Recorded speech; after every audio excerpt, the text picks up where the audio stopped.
Start. नमस्कार।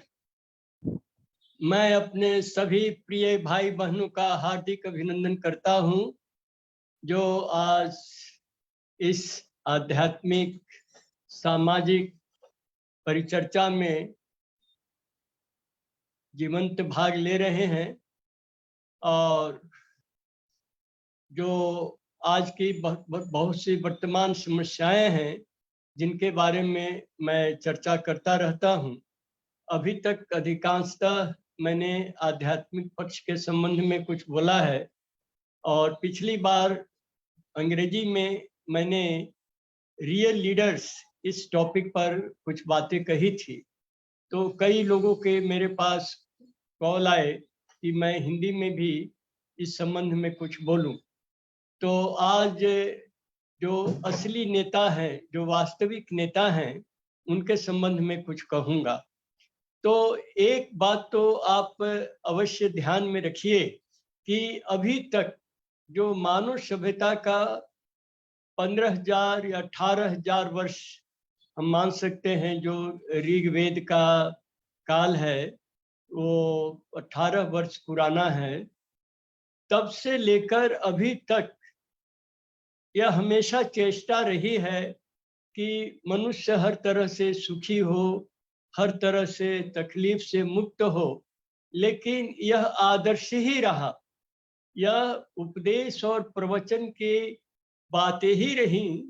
ग्रंथों में इनके संबंध में बहुत ही सुंदर अच्छी अच्छी व्याख्याएं की गई हैं, परंतु वास्तविक रूप में यह चीज अभी हम लोग के सामने प्रकट नहीं हो सका है। यह मैं सभी सभ्यताओं की बात करता हूँ, सभी महादेशों की बात कहता हूँ, और पुरातन काल में जो प्राक ऐतिहासिक समय है उसमें तो भारतवर्ष में ही मूल सभ्यता थी और कुछ उत्तरी एशिया में भी कुछ थी, लेकिन अधिकांशतः भारतवर्ष में ही थी। तो यह जो प्रयास उस वक्त से अभी तक चला, ये क्यों सफल नहीं हुआ है? हम जो ऋषियों ने कहा सर्वे भवन्तु सुखिनः सर्वे सन्तु निरामया सर्वे भद्राणि पश्यन्तु माँ कश्चित् दुःखमाप्नुयात्। सभी सुखी हो, सभी रोग मुक्त हो, सभी दूसरों को शुभ दृष्टि से देखें और किसी को भी किसी भी परिस्थिति में पड़कर किसी भी तरह का कष्ट भोग नहीं करना पड़े। यह जो ऋषियों की एक वाणी है, उनका जो ये सपना था, उनकी जो एक दृष्टि थी, यह अभी तक समाज में उस रूप में, व्यवहारिक रूप में, जीवंत रूप में दृष्टिगोचर होते हुए हमें नहीं दिखाई पड़ता है। ये चीज अभी तक फलित नहीं हुई है, चरितार्थ नहीं हुई है। उसी तरह से एक और शास्त्रों में मंत्र आया है, संग शब्दम संबद्धम संभो मनानसी जानता। सभी साथ चलो, एक वाणी एक स्वर सबका हो और सभी मन मिला करके एक मन बनाओ। लेकिन ऐसा हम आज समाज में पाते नहीं हैं। कितने तरह के दल हैं, कितने गुट हैं, जितनी भाषाएं हैं, संस्कृतियां हैं, देश महादेश हैं, सबों में आपस में हमेशा कलह, हमेशा आपस में संघर्ष और संग्राम चलता रहता है। तो ये साथ चलने की जो भावना है, संघर्षोत्तम मंत्र जिस चीज को व्यक्त करता है, जो सभा मंत्र है, वह अभी तक व्यवहारिक रूप नहीं प्राप्त कर सका है। तो इन सब के मूल में क्या है, ये समझना बहुत आवश्यक है, क्योंकि जब तक हम रोग का मूल कारण नहीं जानते हैं और केवल उसके लक्षणों को ही देख करके निदान खोजते हैं, तो हमें सफलता नहीं मिलेगी। हमें रोग के जड़ में जाना पड़ेगा, उसके मूल में जाना पड़ेगा, तब जाकर के हम सफलता प्राप्त करेंगे। यहाँ पर मैं श्री श्री आनंद मूर्ति जी को अपना आदर्श मानता हूँ, उनके मार्गदर्शन को मैं त्रुटि मुक्त मानता हूँ, इसलिए बीच बीच में उनका मैं उदाहरण देता रहूंगा, और किसी को उस पर कोई प्रश्न हो तो मुझसे अवश्य पूछ सकते हैं। तो श्री श्री आनंद मूर्ति जी का जो दर्शन ग्रंथ है उसका नाम है आनंद सूत्रम, और आनंद सूत्रम के प्रथम 4 अध्याय आध्यात्म से जुड़े हुए, और अंतिम अध्याय 5वां अध्याय उसमें उन्होंने समाज के बारे में बातें की हैं। तो अंत में जो अंत करते हैं, शुरू करते हैं, वो प्रथम सूत्र जो है उससे शुरू करते हैं, ब्रह्म शक्त्यात्मकम, शिव शक्त्यात्मकम ब्रह्म, मन शिव और शक्ति का मिलित रूप ब्रह्म है। ब्रह्म क्या है, भगवान क्या है, ईश्वर क्या है, परमेश्वर क्या है, परमात्मा क्या है, तरह तरह की बातें इसके बारे में कही गई है। तो उन्होंने एक विश्वास की और आस्था की बात नहीं कही है, उन्होंने एक दार्शनिक दृष्टिकोण दिया है। उनका जो विचार है, it is not a faith, it is a philosophy. माने एक सिस्टमेटिक तरीके से उन्होंने सृष्टि के सारे रहस्यों को उजागर किया है। तो जो सृष्टि का मूल तत्व है, जहां से सृष्टि आरंभ होती है, जहां से विश्व की परिकल्पना है और उसका परिदर्शन हम लोग करते हैं, वो है ब्रह्म। तो ब्रह्म क्या है? तो उन्होंने कहा शिव शक्त्यात्मकम ब्रह्म। शिव माने विटनेसिंग एंटिटी, और शक्ति माने उनका जो गुणात्मक रूप है, उनकी जो विशेषता है, जैसे आग और उसकी दाहिका शक्ति, उसी तरह शिव और शक्ति, इन दोनों के मिलने से, इन दोनों का कंपोजिट स्ट्रक्चर जो है, जो रिजल्टेंट, जो एग्जिस्टेंस है, एंटिटी जो रिजल्टेंट है, वो है ब्रह्म। और अंत वाक्य जो उनका है आनंद सूत्रम का, वो है सर्वजन हितार्थम सर्वजन सुखार्थम प्रचारितम। सबके सुख और सबके हित के लिए यह दिया गया है। प्रगतिशील उपयोग तत्वम सर्वजन हितार्थम सर्वजन सुखार्थम प्रचारितम। मतलब प्रगतिशील उपयोग, प्रगतिशील तत्वमिदम, इदम मन यह जो प्रगतिशील उपयोग का ये तत्व है, ये सबके हित और सबके सुख के लिए इस बात को प्रतिपादन किया गया है। इससे यह स्पष्ट होता है कि यह ग्रंथ जो है, इसकी जो बातें हैं, वो सब प्रगतिशील उपयोग तत्व की बातें हैं, जिसका 4 भाग अध्यात्म है और 1 भाग समाज है। तो प्रौत प्रगतिशील उपयोग तत्व, प्रगतिशील से प्र, उपयोग से उ और तत्व से त। प्रउत, ये प्रौत अध्यात्म की सुदृढ़ बुनियाद पर, आधारशिला पर खड़ा है, और जो अध्यात्म में बिना समाज के कोई महत्व नहीं रखता है। हम कितना भी ब्रह्म विज्ञान की बात करें, बहुत ही अच्छे अच्छे उपदेश की बात करें, लेकिन अगर मनुष्य चरित्रवान नहीं हुआ, अगर मनुष्य मनुष्य नहीं हुआ, और अगर उसकी न्यूनतम आवश्यकताओं की पूर्ति नहीं हुई, उसके पेट खाली है, प्यास नहीं बुझ रही है, न्यूनतम आवश्यकताएं कपड़ा मकान वगैरह इसकी व्यवस्था नहीं हो रही है, तो क्या अध्यात्म की बात सुनेगा, क्या ब्रह्म के बारे में सोचेगा, क्या अपने मानसिक और अपने लालित्य जो तत्व है उसको विकसित करने के बारे में सोचेगा। इसीलिए ये प्रथम महापुरुष हैं, प्रथम आध्यात्मिक महापुरुष हैं श्री श्यान मूर्ति जी, जिन्होंने आध्यात्म और समाज, भौतिकता और आध्यात्म दोनों का बहुत सुखद समन्वय किया है, जो इनके दर्शन ग्रंथ से प्रकट होता है। मूल बता रहे हैं ब्रह्म, जो शिव और शक्ति के मिलित रूप है, और अंत कर रहे हैं प्रगतिशील उपयोग तत्व है, जो सबके हित और सबके सुख के लिए दिया गया है। तो प्रगतिशील का भी अर्थ उन्होंने जो बताया है, वो यही है कि जो प्रकृष्ट रूप से जो गति है, वही प्रगतिशील, वही प्रगति है। प्रकृष्ट रूपेण गति प्रगति। तो ये जो प्रकृष्ट रूप जो गति का है, अर्थात जो हमेशा अग्रगति है, ऊर्ध्व गति है, अधोगति, निम्नमुखी गति नहीं है, हमेशा आगे बढ़ने की, मन विस्तारित हो रहा है, हमारे सुख अधिक से अधिक बढ़ रहे हैं, हमारी चिंताएं कम से कम होती जा रही हैं, मन में हमेशा आनंद है, हमेशा उल्लास है, हमेशा उमंग है, हमेशा दिलेरी है। ये जो निरंतर इसकी वृद्धिमान, क्रम वृद्धिमान जो अवस्था है, यह प्रगति है।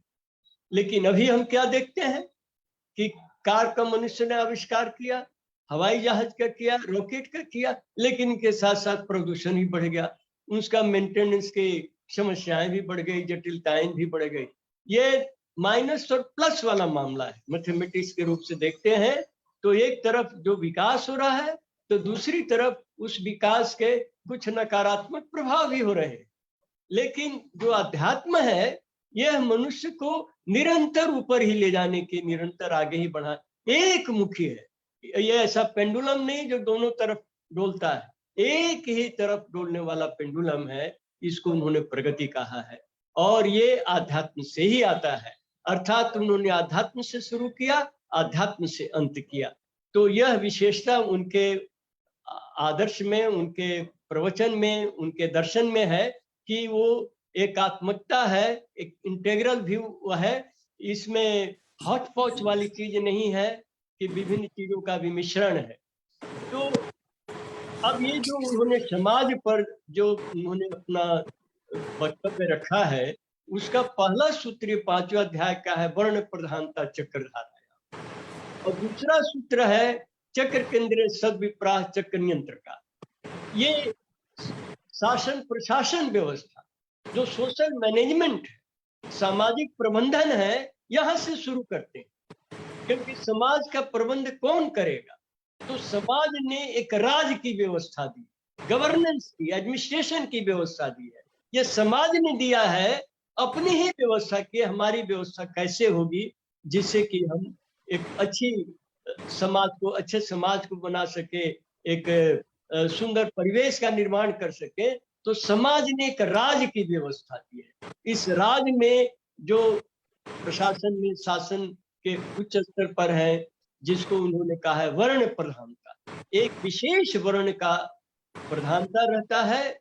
चक्र, समाज चक्र में एक विशेष वर्ण का एक समय में प्रधानता रहती है। और वर्ण से उनका तात्पर्य जाति से, कोई रंग से, काले गोरे से, ऊंच नीच से, छोटे बड़े से नहीं है। वर्ण का अर्थ है रंग। और उन्होंने इस चीज को बहुत स्पष्टता से सबके सामने बताया है कि मन का रंग होता है। और वे ऐसे आध्यात्मिक वैज्ञानिक थे जो डिमोन्स्ट्रेट करते थे, जो किसी को बोलते थे देखो इसके मन का रंग कैसा है, और अपने स्पर्श से उसके भीतर उसके मन के रंग को देखने की शक्ति संचारित करते थे। और वो बोलता था काला है, या सफेद है, या पीला है, और उसके बाद उसकी वो व्याख्या करते थे। अर्थात मन का एक रंग होता है। और हम लोगों ने देखा भी है कि जो महापुरुष हैं, जैसे भगवान बुद्ध हैं या गुरु नानक हैं, उनके के पीछे एक आभा दी रहती है। तो क्यों है आभा? माने उनका मन इतना उज्जवल, इतना पवित्र है कि उनके चारों तरफ एक आभा मंडल का निर्माण होता है। लेकिन इसको इन आंखों से देखने में असमर्थता है। जिस तरह से इन कानों से हम संगीत नहीं सुन सकते हैं और इन आंखों से दृश्य नहीं देख सकते हैं, लेकिन वही अगर टीवी चला दिया जाए तो हम दृश्य देख सकते हैं, सुन सकते हैं। रेडियो चला दिया जाए तो उससे भी हम सुन सकते हैं। इसका अर्थ है कि यहाँ पर वो सारी तरंगे हैं, लेकिन एक विशेष माध्यम से ही हमारे कान और हमारे आंखों की वो सीमा क्षेत्र में आती हैं। तो उसी तरह से जो ये रंग है, ये भी एक विशेष मानसिक शक्ति होने पर ही हमें दिखाई देता है। लेकिन है, इसमें कोई संदेह नहीं है। तो ये 4 वर्ण उन्होंने कहा, शूद्र, क्षत्रिय, विप्र, वैश्य, ये 4 वर्ण के बारे में उन्होंने बताया कि ये से नहीं है, वंशगत नहीं है, यह मन की विशेषताओं पर है। तो जन्म में जैसा था उसका संग्रह होकर के अभी वो प्रकट हो रहा है। अब हो सकता है एक अच्छे पिता का पुत्र हो और खराब पिता का पुत्र अच्छा हो, ऐसा हम लोग देखते हैं। तो ऐसा क्यों है? तो इससे केवल कोई जाति की बात नहीं है कि चलो पिता अच्छा है तो पुत्र भी अच्छा होगा, पिता खराब है तो पुत्र भी खराब होगा। ये मन की विशेषता है। तो ये 4 विशेषताएं जो उन्होंने बताई, तो उसमें पुत्र का मतलब है जो केवल जड़ जगत के बारे में, जो केवल भोगवादी जिसका चिंतन, जो केवल भोग सुख के लिए, शारीरिक सुख के लिए ही जो कुछ सोचता है, बोलता है, करता है, उसको शूद्र कहते हैं। उसका मन की तरंग और जड़ तरंग, भोग सामग्रियों की तरंग में समानांतरता रहती है, इसीलिए उसको शूद्र कहा गया है। शूद्र का मन कोई छोटा जात और कोई दलित, महादलित, अति दलित, ये बातें जो कही जाती है वो नहीं है, ये मन की तरंग पर है। और जो क्षत्रिय है उसमें साहस है, हिम्मत है, वो केवल जड़ के पीछे नहीं भाग रहा है, केवल राज नहीं चाहिए, राज के साथ उसको सम्मान भी चाहिए। और ऐसा मैंने पढ़ा किसी पुस्तक में कि 2 राजा एक पुल से गुजर रहे थे, अब पुल का रास्ता सकरा था और दोनों राजा विपरीत दिशा से आ रहे थे और बीच में दोनों राजा आकर के आमने सामने खड़े हो गए और कोई राजा पीछे जाने को तैयार नहीं। वो बोले कि नहीं, ये मेरे शान के खिलाफ है कि मैं पीछे चला जाऊं, तुम पीछे जाओ, मैं पीछे नहीं जा सकता। तो कोई नहीं गए, तो आपस में लड़के कट के वहीं मर गए। लेकिन राज के लिए कि राज चाहिए इसलिए पीछे जाके चले जान तो बचाओ, ये उन्होंने नहीं सोचा। माने उसका मन जड़ से ऊपर हो जाता है, उसका जो साइकिक वेव है वो फिजिकल वेव से हायर लेवल पर चला गया। ये क्षत्रिय की विशेषता है, बहुत साहसी, निर्भीक होता है। और पहले सभ्यता में इसी तरह के ट्राइबल चीफ हुआ करते थे जिससे राजतंत्र निकला। उसके बाद मन का जो और विकास हुआ, तो फिर देखा गया कि केवल शरीर की बहुत सी आवश्यकताएं हैं, तो कैसे मुंह धोया जाए, तो दतवन को निकाला। आग को दो देखा कि 2 लकड़ी में घर्षण होने से चिंगारी सी आती है, तो आग की भावना मन में आई कि ऐसा कुछ गर्मी वाली चीज पैदा हो सकती है, तो आग आई तो खाना बनाना वगैरह ये सब सीखा मनुष्य ने। तो इससे बुद्धि का धीरे धीरे विकास होता चला गया। तो ये विप्र हुए जो कि बुद्धिवादी हुए, बुद्धिजीवी, मननशील जो हुए, मुनि जैसे मननशील, इंटेलेक्चुअल, ये बुद्धि उनके अंदर विकसित है। और वैश्य जो जड़ पदार्थों का या भोग की सामग्रियों का जो उत्पादन और वितरण, इनका जो नियंत्रण करते थे, जो खरीद फरोख्त, अर्थव्यवस्था का संचालन, सुसंचालन या कुसंचालन, लेकिन संचालन जिनके हाथों में और जिनके मन में रहता था उनको वैश्य कहते हैं। तो ये 4 मुख्य वर्ण ये समाज चक्र में एक के बाद एक आते रहते हैं। और वैश्य वर्ण में के आने पर, प्रबलता के आने पर, उसके प्रभाव के आने पर, माने धन का प्रभाव सबसे ज्यादा रहता है। इसीलिए जैसे क्षत्रिय का गुण कहा गया कि वीर भोग्या वसुंधरा, जो बहादुर है वही संसार का उपयोग कर सकता है। और जो विप्र हुए उनके बारे में कहा गया कि बुद्धिर्जस्य बलं तस्य निर्बुद्धस्य कुतो बलम्, जिसमें बुद्धि है उसी में बल है, और जो बुद्धिहीन है उसमें बल कहाँ है, वो तो एकदम कमजोर है। इसीलिए राजतंत्र से फिर मंत्री तंत्र पर समाज चला गया। मंत्री की बात को मान्यता मिलती थी, राजा जो मंत्री कहता था राजा उसके अनुसार काम करते थे। और वैश्य में क्या हो गया कि वैश्य में धन की प्रमुखता हो गई। इसीलिए इसका, इस व्यवस्था का जो आदर्श वाक्य रहा कि सर्वे गुणा कांचन माश्रयन्ति, जितने भी गुण हैं, जितनी भी अच्छाइयां हैं, वो सब कंचन में है, वो सब धन में है। इसीलिए हम लोग आजकल देखते हैं कि संगीत का समारोह हो रहा है। आज जो संगीत के बारे में कुछ भी नहीं जानते हैं उनको लोग मुख्य अतिथि बना देते हैं या उनसे उद्घाटन करा देते हैं। क्यों? तो उन्होंने वहां के सारे खर्चा को दे दिया है, उसको स्पॉन्सर कर दिया है, प्रायोजित कर दिया है, इसीलिए उनको महात्म्य दिया गया। तो उसी तरह से शिक्षा पर, विद्या पर हो रहा है कोई सम्मेलन, और वहां पर ऐसे धनाढ़ व्यक्ति को लाया गया जो हो सकता है क ख ग भी नहीं लिखना जानता हो, लेकिन क्योंकि वो सारा खर्चा दे रहा है इसीलिए उसको विशेष महत्व दिया गया। मतलब धन अगर है तो आप गुणी है, ज्ञानी है, विद्वान है, महान है, सब कुछ है, और नहीं है तो आप कुछ भी नहीं, सब कुछ होते हुए कुछ भी नहीं। तो इस वैश्य युग में ये क्षत्रिय, विप्र और साथ साथ शूद्र, इन सब का उपयोग वैसे जब शोषण के लिए करता है तब फिर एक शूद्र विप्लव होता है।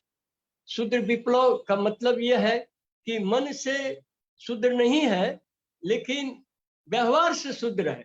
जैसे क्षत्रिय भी साहसी है लेकिन अन्न कमाने के लिए, रोजी रोटी कमाने के लिए उसको पैसे वाले पर निर्भर करना पड़ता है, तो वहां उसको समझौता करना पड़ता है। इसीलिए उसमें क्षत्रियोचित गुण होते हुए भी वो शूद्र है। क्यों?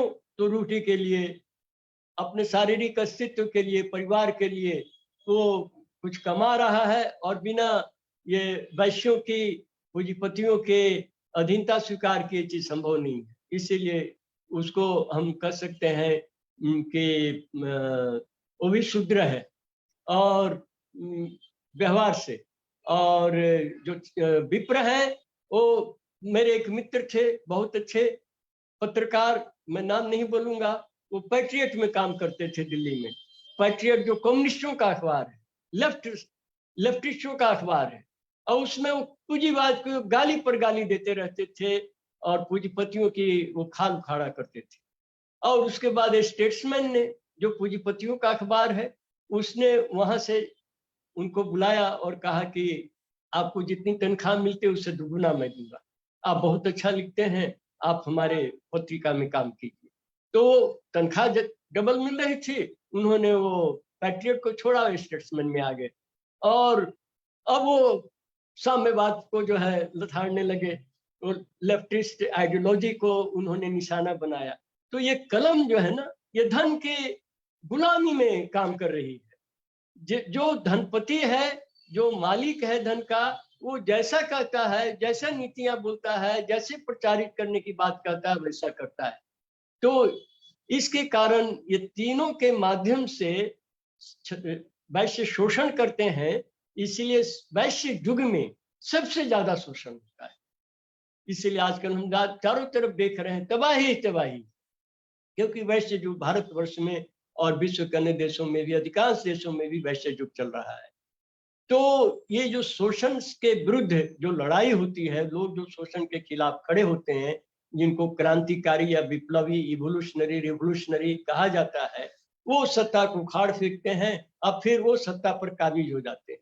वो जब सत्ता में आ जाते हैं विप्लवी लोग, क्रांतिकारी लोग, तो फिर अपने हिसाब से जिससे जनता को सुख मिले, परेशानी खत्म हो, जिसका उन्होंने वादा किया था, जिसके कारण जन आंदोलन खड़ा किया था, वो कोशिश करते हैं कि व्यवस्था ठीक हो। तो कुछ ठीक होती है, कुछ नहीं भी होती है, और बाद में धीरे धीरे वो देखते हैं कि यह हमारे बस का भी नहीं है, तो अंत में वो भी उसी तरह शोषण करने लगते हैं जैसे अन्य क्षत्रियों ने किया, विप्रों ने किया, वैश्यों ने किया। अच्छे क्षत्रिय हैं तो सुशासन रहता है, अच्छे विप्र हैं, अच्छे मंत्री हैं, और तभी भी शासन, अच्छे इंटेलेक्चुअल्स का प्रभाव है तो एक सुशासन रहता है। अच्छे वैश्य है तब भी सुशासन रहता है। लेकिन अगर अच्छे की जगह नकली हो गए, शिवरो हो गए, छद्म हो गए, तो फिर वही शोषण के कारण बनते हैं। तो ये हर युग में, क्षत्रिय युग में भी, विप्र में भी, वैश्य में भी ये शोषण हुआ है। और वैश्य में तो तीनों सबके माध्यम से वैश्य शोषण करता है, चरम शोषण की स्थिति रहती है। इसमें रक्त रंजित क्रांतियां होती हैं। ये साधारण नहीं है कि सरकार ने कोई, हमने हटा दिया और वो उठ के चले गए, वो नहीं। इसमें बहुत ही भीषण भीषण एक से एक क्रांतियां हुई हैं समाज में, जिसको आप लोग जानते हैं। तो ये वैश्य युग को शूद्र विप्लव, क्योंकि वो लोग सभी व्यवहार से शूद्र ही थे, क्षत्रिय भी, विप्र भी, और शूद्र तो शूद्र है ही। लेकिन खूबी थी कि कुछ क्षत्रिय और कुछ विप्र ऐसे थे जो समझौता तो किए थे अपने व्यक्तिगत आवश्यकताओं के लिए, पारिवारिक परिवार को चलाने के लिए, लेकिन उनके मन में एक विद्रोह की अग्नि रहती थी, एक बगावत का तेवर रहता था कि मौका मिल जाए तो मैं इस शासन को उखाड़ दूंगा। तो इसको श्री श्री आनंद मूर्ति जी ने कहा है विक्षुब्ध शूद्र, असंतुष्ट शूद्र, वो जो शूद्र तो है, अपने खाने पीने के लिए समझौता किया है, लेकिन अंदर से विक्षुब्ध है। तो ऐसे लोग ही क्रांतिकारी होते हैं, और वही लोग मार्गदर्शन करते हैं, वही नेतृत्व करते हैं, और क्रांति और विप्लव उन्हीं के नेतृत्व में सफल होती है। लेकिन अभी तक जितने भी क्रांतियां हुई, एक नहीं अनेक हुई, लेकिन उनका सुफल अभी तक मानवता को नहीं मिला है। मानवता अभी भी कराह रही है, तरह तरह से कराह रही है। तो इसीलिए उन्होंने दूसरा सूत्र दिया, चक्र केंद्रीय सद्विप्राह चक्र नियंत्र का। इसमें एक नया शब्द उन्होंने दिया है, सदविप्र। और सदविप्र पर उन्होंने बहुत सी बातें कही हैं। मैं संक्षिप्त में कुछ बातें कहूंगा, क्योंकि बात यहाँ पर असली नेता की, जो वास्तविक नेता है, माने नेता माने जो आगे चलने वाला है, जो हमारा नेतृत्व कर रहा है, हम जिसके पीछे पीछे चल रहे हैं। अगर वो सही है तो हमें लक्ष्य तक पहुंचा देगा, जिस लक्ष्य को हम प्राप्त करना चाहते हैं। और अगर वो सही नहीं है तो फिर वो भी अंधा है, और हम तो अंधे हैं ही, वो गड्ढा में गिरेगा और हमको भी गड्ढा में गिरा देगा। तो इसीलिए नेतृत्व सबसे महत्वपूर्ण पक्ष है, जिसके कारण श्री श्याममूर्ति जी ने अपना जो शुरू किया 5वें अध्याय का, वो नेतृत्व से शुरू किया है। उन्होंने अन्य चीजों को नहीं लिया, बल्कि 8वें सूत्र से वो चलते हैं अन्य पक्षों की तरफ, अर्थव्यवस्था की तरफ। और 9वें में वो कहते हैं कि युग से सर्वनिम्न प्रयोजनम सर्वेशा विधियम, कि युग की न्यूनतम आवश्यकता सबको देनी होगी, गारंटी की जाएगी। विधेयम माने देना ही होगा, देना चाहिए नहीं कर रहे हैं। लेकिन इसके पहले जो 8 सूत्र कह गए हैं, उसमें नेतृत्व ही प्रबल है, नेतृत्व ही प्रमुख है। क्योंकि जो उसके बाद जितने सूत्र, उनके 9 से 16 सूत्र जो हैं 5वें अध्याय के, इसमें अर्थव्यवस्था की बात उन्होंने बहुत कुछ कही है, समाज व्यवस्था की बात उन्होंने कही है, शिक्षा की बातें कही हैं।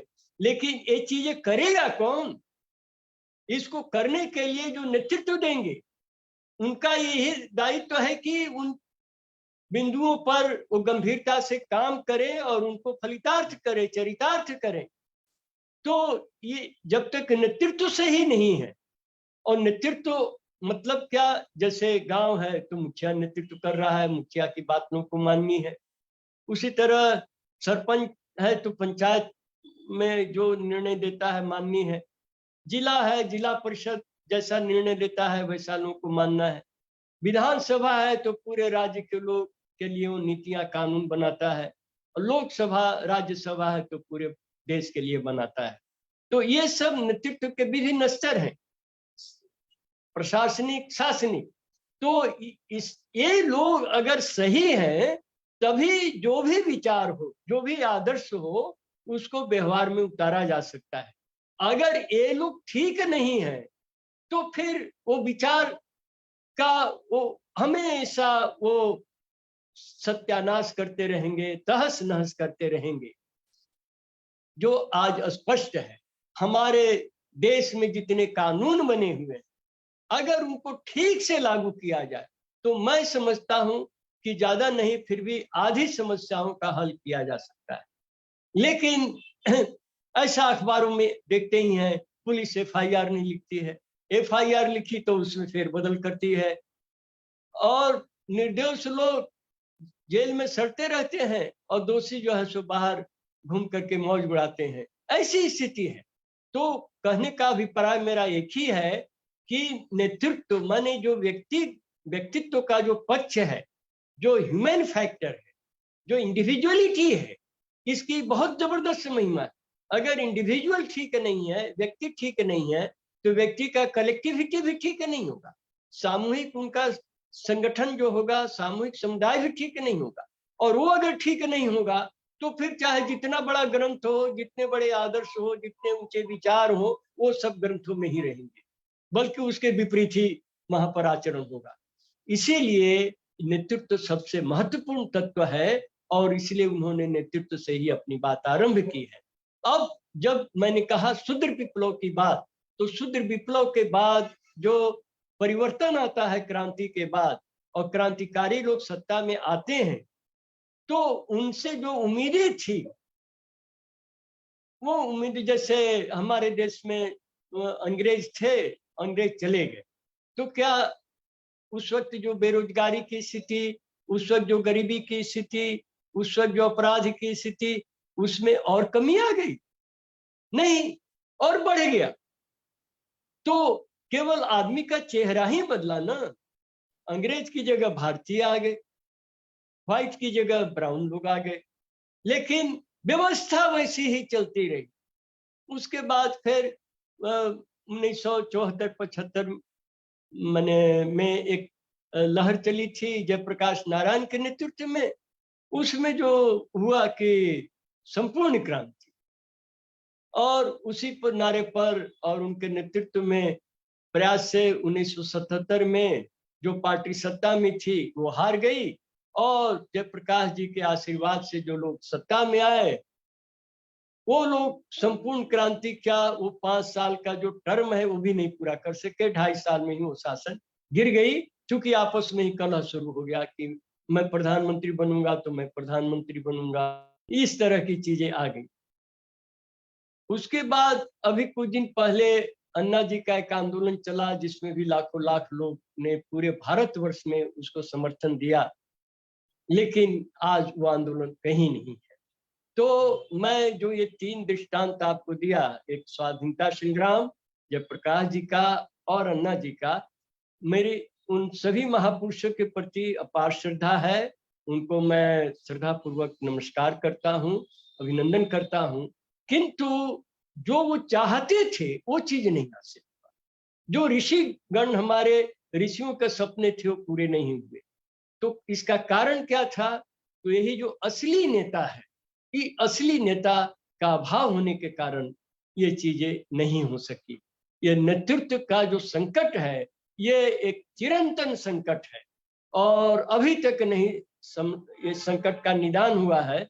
तो श्री श्री आनंदमूर्ति जी ने इस चीज का निदान प्रस्तुत किया है। इसमें एक घटना का मैं जिक्र करूंगा जो मेरे उनके बीच में संवाद में आई थी, कि उन्होंने एक भूति प्रधान, पहले डिस्ट्रिक्ट सेक्रेटरी कहते थे, और उसके बाद उन्होंने कहा भुक्ति प्रधान। भुक्ति उन्होंने कहा ये भुज धातु से बना है, भुज का अर्थ है भोजन, माने कोई भी उसके उस भुक्ति के उस डिस्ट्रिक्ट के दायरे का कोई भी आदमी भूखा नहीं सोएगा, ये का देखना भुक्ति प्रधान का काम। ऐसा बड़ा उन्होंने दायित्व दिया, इस नामकरण उन्होंने कहा मैंने भुक्ति प्रधान नामकरण रखा है, और वो वहां के सभी लोगों के द्वारा चुना जाएगा।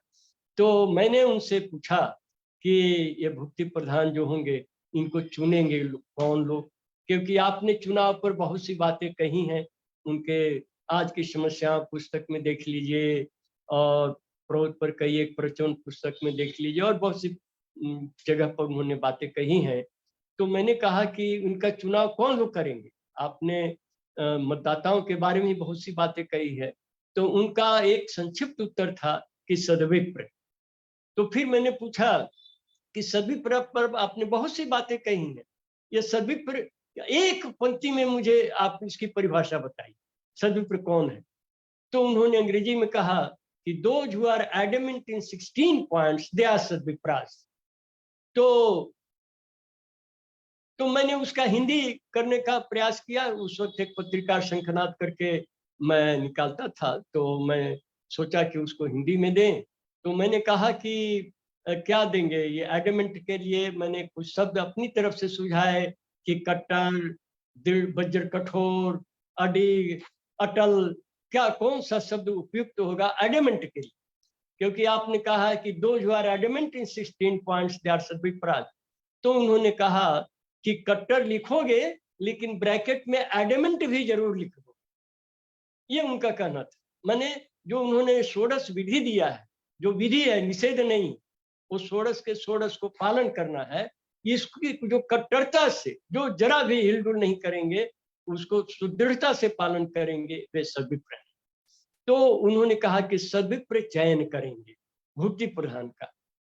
तो एक व्यवस्था दे दी उन्होंने, और यहां पर वो कह रहे हैं कि चक्र केंद्रे सद्विप्रा चक्र नियंत्रका। तो ये जो चक्र है, समाज चक्र, जिसमें शूद्र के बाद क्षत्रिय आए, क्षत्रिय के बाद विप्र, विप्र के बाद वैश्य, फिर शूद्र क्रांति या शूद्र विप्लव, फिर क्षत्रिय, विप्र, वैश्य, ये इसी क्रम में ये चलता रहता है समाज। तो इसके केंद्र में केंद्रीय भूमिका दे रहे हैं वो सद्विप्र, और वर्ण प्रधानता की भूमिका दे रहे हैं जो शासन में आएंगे उनको। तो ये बहुत महत्वपूर्ण समझने की बात है, जिसको उन्होंने अपने प्रवचन में काफी व्याख्या किया है, बहुत अच्छी तरह व्याख्या किया है। मैं थोड़ा से शब्दों में यही कहना चाहूंगा कि जो वर्ण प्रधानता है, इसमें जो शोषण के जो तत्व आ जाते हैं, शोषक प्रवृत्ति जो आ जाती है, किसी तरह सत्ता में शासन में रहने की जो भावना आ जाती है, अपने को नियंत्रण में नहीं रख पाते। इसका मूल कारण ये है कि उनके ऊपर किसी तरह का दबाव नहीं है, किसी तरह का प्रभाव नहीं है, और निरंकुश हो जाते हैं कि कौन क्या कर लेगा हम देख लेंगे। ये अभी तक सरकारों का यही चरित्र रहा है। जो शासन में रहा है वो सबको सोचता है कि तो हमारी प्रजा है, हमारे अधीन में रहने वाले हैं, इनको मेरे ही अनुसार चलना है, मैं जो कहूंगा वही मानना है, नहीं तो उनको कुचल दो, नष्ट कर दो, खत्म कर दो। ऐसा अभी तक एक निरंकुश शासन हर जगह चलता रहा है, इसीलिए क्रांतियां हुई। तो तब उन्होंने, इसीलिए उन्होंने कहा चक्र केंद्र सद्विप्रा चक्र नियंत्र का। ये जो सेकंड सूत्र है शिष्यानुमुक्ति जी के 5वें अध्याय का, आनंद सूत्रम पुस्तक का, वह समाज शास्त्र में, एक समाज गति तत्व में एक नूतन, एक अभिनव उनका अवदान है कि ये जो बार बार इसी तरह शोषण होता है, क्रांति होती है, फिर शोषण होता है, फिर क्रांति होती है, ये नहीं हो, या बहुत अल्प समय के लिए शोषण रह सके। ये तभी होगा जबकि शासन पर नियंत्रण रखने वाला, प्रभाव रखने वाला, एक राजनीति से रहित, राजनीति से बाहर, गैर राजनीतिक कोई शक्ति अस्तित्व में रहेगी, तभी संभव है। नहीं तो उसको कोई डर है नहीं, तो डर है नहीं तो भय भी हो ही न प्रीति। जब डर नहीं है तो वो मनमानी करता है। तो इसीलिए उन्होंने कहा कि सद्विप्र रहेंगे, केंद्र में रहेंगे। तो ये सद्विप्र केंद्र में रहेंगे, तो उन्होंने कहा कि चक्र केंद्र सद्विप्रा चक्र नियंत्र का, माने चक्र के केंद्र में है और चक्र का नियंत्रण कर रहे, माने दो भूमिका, मूल भूमिका उन्होंने सद्विप्र की दी है। केंद्र में है, इसका मतलब यह है कि जो परिधि है वो केंद्र में जो है वो परिधि के हर बिंदुओं को देख सकता है, लेकिन जो परिधि पर है, ऊपर में है तो साइड वाले को ठीक से नहीं देखेगा, नीचे को ठीक से नहीं देखेगा। तो जो सद्विप्र है उनकी पूरे चक्र पर नजर है, इसलिए जो शासन में आया वो ठीक काम कर रहा है कि नहीं वो देखेंगे। अगर ठीक काम कर रहा है तो जनता को लेकर के वो कहेंगे अरे मदद करो जिससे काम जल्दी जल्दी पूरा हो जाए। कंस्ट्रक्टिव वर्क है, एकदम वो गवर्नमेंट को, एडमिनिस्ट्रेशन को पूरा सपोर्ट करेंगे, पूरा कोऑपरेट करेंगे। लेकिन अगर वो एक्सप्लॉइटर हो गया, शोषक हो गया, अत्याचारी अत्याचारी हो गया, दबाने वाला, विध्वंस करने वाला, जनहित विरोधी काम करने वाला हो गया, तब फिर वो चक्र नियंत्र का, तब चक्र को अपने नियंत्रण में लेते हैं। तब कहते हैं वो उसको एक वार्निंग देते हैं, उसको आगाह करते हैं कि तुम ऐसा बंद करो, नहीं तो हम तुमको बर्दाश्त नहीं करेंगे। जिसको रामधारी सिंह दिनकर ने कहा कि सिंहासन खाली करो कि जनता आती है, जनता माने तुम्हारे साथ नहीं रही। तो इस तरह का आह्वान करके जनता को खड़ा करके वे उनको हटा देंगे और फिर नए लोगों को लाएंगे, नया युग आएगा जो समाज में जो अगति आ गई थी, दुर्गति आ गई थी, उसको दूर करेगा और एक अच्छे समाज का संगठन करेगा। तो ये चक्र नियंत्रण का जो गुण है और चक्र केंद्र का जो गुण है, ये सद्विप्र उसका प्रतिनिधित्व करता है। तो ये चीज अभी तक नहीं थी, ये उन्होंने पहली बार दिया है। तो इसीलिए उन्होंने आह्वान किया कि तुम सद्विप्र बनो और सद्विप्र बनाओ, ये उनका आह्वान है। इसीलिए जो समाज होगा वो सद्विप्र समाज होगा। अर्थात उन्होंने मानव जाति में एक नई प्रजाति, एक नया, जैसे हम लोग कहते हैं सिविलाइज्ड है या वेस्टर्न सिविलाइजेशन है, ईस्टर्न सिविलाइजेशन है, तो उसी तरह से एक मनुष्य की नई प्रजाति होगी सद्विप्र।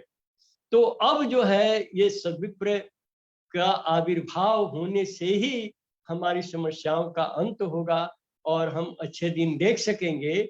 तो इसके लिए सद्विप्र के उन्होंने बहुत सारे मिनिमम क्वालिफिकेशन दिए हैं, जिसमें मूल एक तो 4 गुण एक उन्होंने कहा कि कर्तव्य निष्ठा होगी उनमें, वो काम जो भी लेंगे, जो भी बोलेंगे उसको पूरा करें।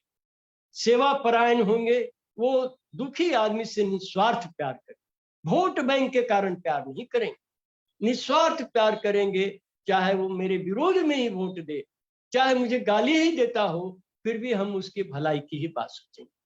और तीसरा उन्होंने कहा चारित्रिक दृढ़ता, माने उस स्ट्रॉन्ग इन मोरालिटी, हर तरह से वो नीतिवादी होगा, नीति के पथ से कभी नहीं डिगेगा, उसका पैर नहीं डगमगाएगा। और चौथा उन्होंने कहा आचरण से पहचाने जाए। उन्होंने बहुत तरह के अपने कैडर बनाए, तात्विक बनाए, आचार्य बनाए, पुरोधा बनाए, और सबका सर्टिफिकेट कोर्स दिया कि एक सिलेबस है, पढ़ाई होगी, उसके बाद उसकी परीक्षा होगी, पास करेंगे तो उनको सर्टिफिकेट मिलेगा। लेकिन सद्विप्र के परीक्षा क्या है? आचरण है, कोई किताबी ज्ञान नहीं, आचरण से वो अपना परिचय देगा। तो उन्होंने यहाँ पर कहा कि चक्र के केंद्र में रहेगा, और वहां पर कह रहे हैं कि जो सद्विप्र होंगे वही वोट देंगे। तो मैंने यही समझा कि सद्विप्र में भी ग्रेडेशन होगा, जैसे कोई पास तो कर गया, लेकिन कोई 3rd डिवीजन रहा, कोई 2nd डिवीजन रहा, कोई 1st डिवीजन रहा। 1st डिवीजन में 10 मेरिट में जो लोग हैं अलग अलग हैं, किसी को 100 में 100 नंबर आया, किसी को 99 आया, किसी को 98 आया। तो उस तरह से सद्विप्रों में भी एक ग्रेडेशन होगा। तो जो ग्रेडेशन में जो सबसे हाईएस्ट हैं, उनकी भूमिका केंद्र की होगी, क्योंकि वो समस्त मानवता का प्रतिनिधित्व तो वही कर सकते हैं। और इसीलिए श्री श्याममूर्ति जी ने कहा कि सद्विप्र के अंदर चारों वर्णों के गुण, शूद्र के भी होंगे, क्षत्रिय के भी होंगे, विप्र के भी होंगे, वैश्य के भी। इसीलिए सद्विप्रों के प्रभाव से जो व्यवस्था बनेगी, उनके प्रभाव से जो शासन होगा, वो सभी वर्णों का विजय का सूचक होगा, उसमें सभी लोग सुखी रहेंगे। तो इसीलिए उन्होंने जो सद्विप्र तंत्र दिया है, ये असली नेता है, यही मनुष्य का प्रतिनिधित्व कर सकते हैं। ये केवल दूसरों के ही बारे में सोचेंगे, अपने बारे में उनको कुछ नहीं सोचना है। और इसीलिए उन्होंने 5 और सेलिएंट पॉइंट्स कहे सद्विप्र के बारे में। पहला उन्होंने कहा कि अस्थि होगा, अस्थि का माने अस्तित्व के बारे में वो बिल्कुल आश्वस्त है कि उनका अस्तित्व को लेकर के कोई उनको गलत काम नहीं कराएगा।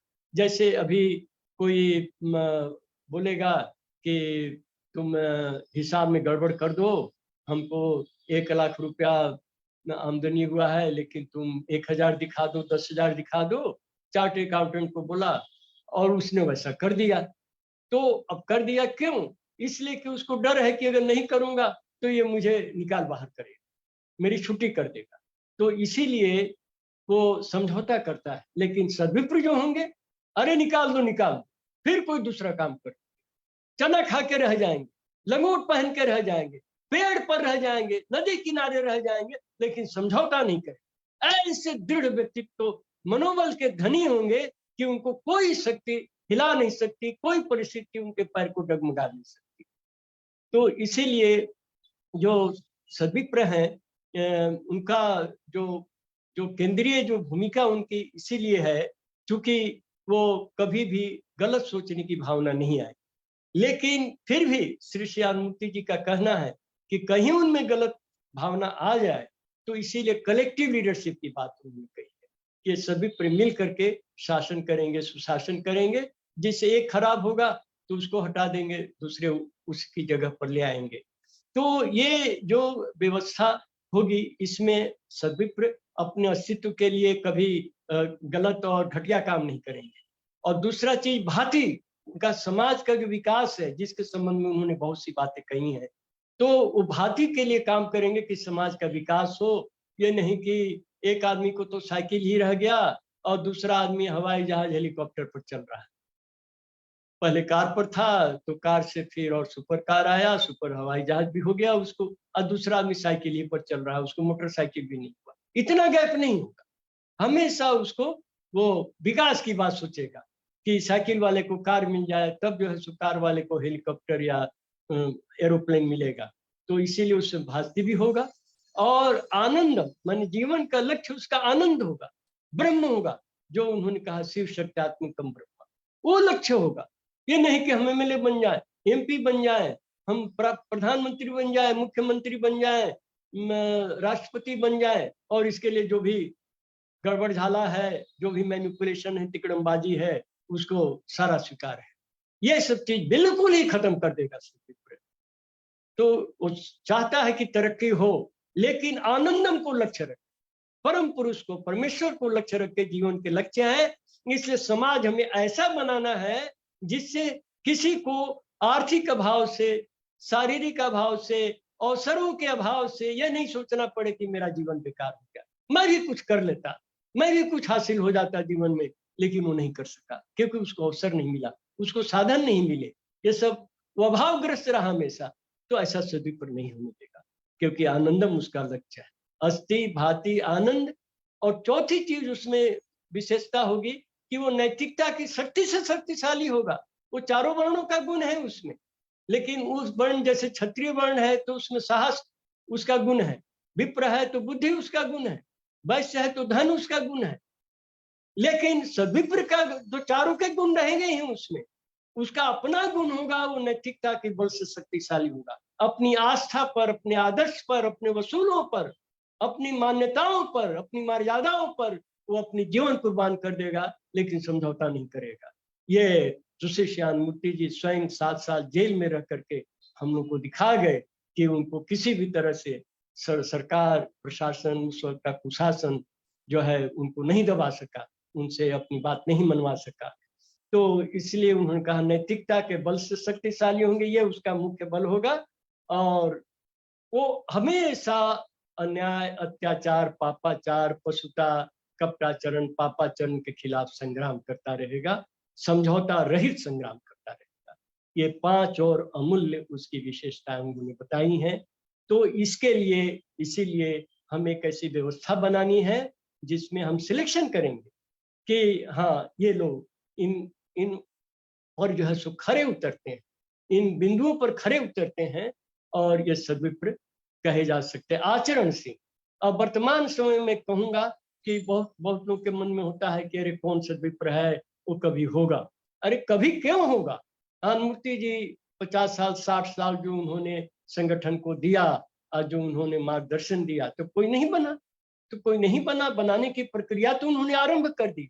इसलिए अभी हमें क्या देखना है कि किसी में विप्रोचित गुण बहुत प्रबल है, किसी में क्षत्रियोचित है, किसी में वैश्योचित है, किसी में शूद्रोचित है। तो उन सबको मिला करके जो उनकी कलेक्टिव पावर होगी वो सद्विप्र शक्ति के रूप में आज प्रकट होगी। इसीलिए अभी कोई आइडियल सद्विप्र को खोजने के लिए हमको लालटेन लेके घूमने की जरूरत नहीं है। हम जिसमें जो भी सद्विप्र के जो भी इंपॉर्टेंट क्वालिटीज हम पाते हैं, प्रिडोमिनेंट है, उनको हम लोग ले और उनके माध्यम से हम समाज को नेतृत्व दे, वैनगार्ड बने, पायनियर बने, अग्रणी बने। हम हमेशा लोगों के लिए आदर्श बने रहे, रोल मॉडल बने रहे, ऐसा हमारा प्रयास हो। तो इसीलिए सद्विप्र को पहचानने के लिए आचरण प्रमुख है। उसकी न्यूनतम योग्यताएं मैंने आपको कहा, उनको सेलेक्ट करना होगा, जिससे कि हम जो इलेक्ट करेंगे, पहले सेलेक्ट करना होगा, सिलेक्टेड वो भी इलेक्ट करें, तब जो आएंगे इलेक्शन में वो लोग सही लोग आएंगे।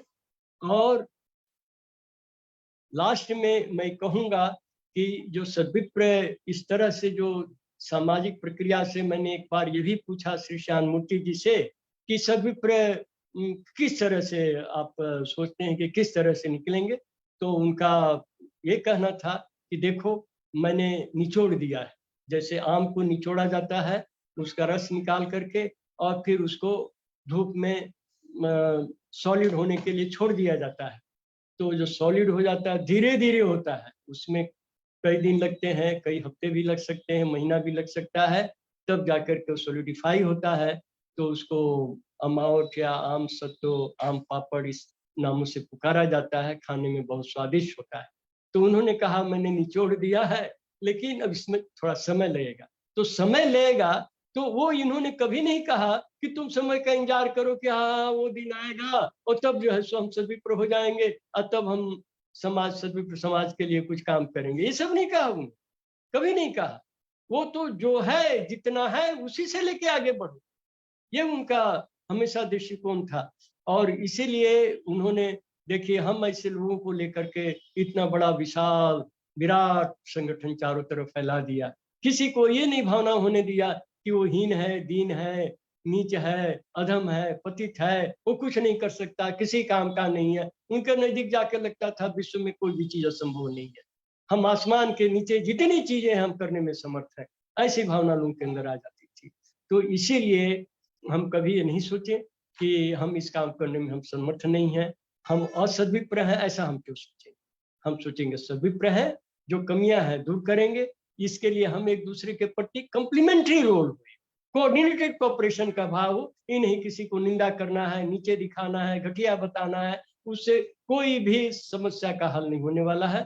इस सद्विप्र की उन्होंने एक विशेष और गुण कही, इसके बाद मैं समाप्त करूंगा कि उन्होंने कहा कि एक सद्विप्र किसी को बहुत प्यार करता है, लेकिन अगर वो आदमी बेईमान है, गलत काम करता है, तो उसके खिलाफ वो कड़ी कार्रवाई करेगा, उसको बख्शेगा नहीं कि अरे ये तो मेरा बेटा है, अरे ये तो मेरा भाई है, ये तो मेरा भतीजा है, भांजा है, ये नहीं सोचेगा वो।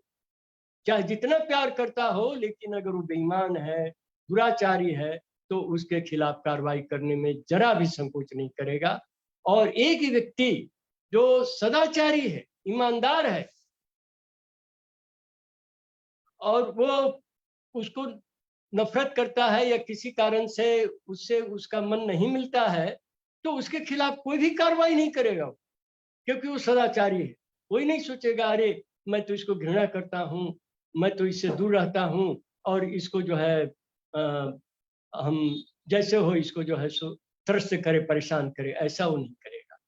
इसीलिए वो एक राग और द्वेष से रहित व्यक्तित्व होगा। तो हमें ये सब बनाना है, हम लोग ये सब करने में निश्चित रूप से समर्थ हैं। क्यों? तो उन्होंने यह भी आशीर्वाद दिया है कि I do not want to see the face of my defeated son in flesh and blood. मैं जीवित अपने बच्चे का, पराजित बच्चे का चेहरा नहीं दिखना चाहता। माने मृत्यु या विजय, यही आदमी के सामने रहना चाहिए। ये सद्विप्र का मूल मंत्र है, मृत्यु या विजय। और विजय के वो पुजारी रहे, हमेशा उन्होंने कहा मेरा आशीर्वाद है कि तुम विजयी होगे। तो इसीलिए हम लोग सद्विप्र बनने में समर्थ हैं, और हम लोग सद्विप्र राज्य पाने में समर्थ हैं। यही है कि हमें सक्रिय होना है। इसलिए अभी तक कहा जाता था कि करते करते मरो। श्री श्याम मूर्ति जी ने कहा कि मैं कहता हूं मरते मरते करो। और जब एक साधक ने पूछा कि करते करते मरो और मरते मरते करो, इसमें क्या अंतर है बाबा? तो बाबा ने कहा कि करते करते मरो यह है कर्म साधना, और मरते मरते करो यह है कर्म योग। मतलब जिस तरह से खाना पीना एक हमारी लाइफ का आइटम है, मृत्यु भी एक आइटम के रूप में आया। ये नहीं कि बिस्तर पर पड़े हुए इंतजार कर रहे हैं कब मौत आ जाएगी और कब चले जाएंगे, ये नहीं। एकदम हंसते खेलते गुलते जो है सो मृत्यु भी का आलिंगन किया, उससे कोई मन में न परेशानी, न दस्त, न घबराहट। तो इसीलिए मेरे प्यारे भाइयों, प्यारे बहनों, मेरा आप सबसे निवेदन है कि सद्विप्र बने, सद्विप्र बनाए, सद्विप्र समाज की रचना करें। यह सद्विप्र ही मानवता का प्रतिनिधित्व कर सकता है, उसी में क्षमता है, उसी में विशेषता है। इसीलिए ये नहीं सोचे कि हम नहीं हो सकते हैं, अब कौन हो गया, अभी तक तो बाबा ने किसी को बनाया नहीं, जब होगा तो होगा, ये सब कभी नहीं सोचना है। हम बिल्कुल बनेंगे, अवश्य बनेंगे, बन के ही रहेंगे। हम असद्विप्र क्यों बनेंगे? उन्होंने जो साधना विज्ञान दिया है उसका प्रोडक्ट है सद्विप्र। उन्होंने जो आइडियोलॉजी दी है, जो फिलॉसफी दी है, उसका प्रोडक्ट सद्विप्र है। इसलिए अगर हम उस पर सही रूप से चल रहे हैं तो हम सद्विप्र ही बन के निकलेंगे। इसीलिए सद्विप्र ही हमारे असली नेता है। हम ये हो करके वैसा अपना कर्तृत्व के द्वारा हम इस चीज को प्रमाणित करें। मेरी पूरी शुभकामनाएं हैं। मैं भी जरूर इस दिशा में पूरी तरह से सचेष्ट हूँ और भविष्य में रहूंगा। अगर किसी को कुछ प्रश्न है तो समय हालांकि समाप्त हो चुका है, फिर भी मैं कहूँगा कुछ होता है 1-2 प्रश्न कर सकते हैं। नमस्कार।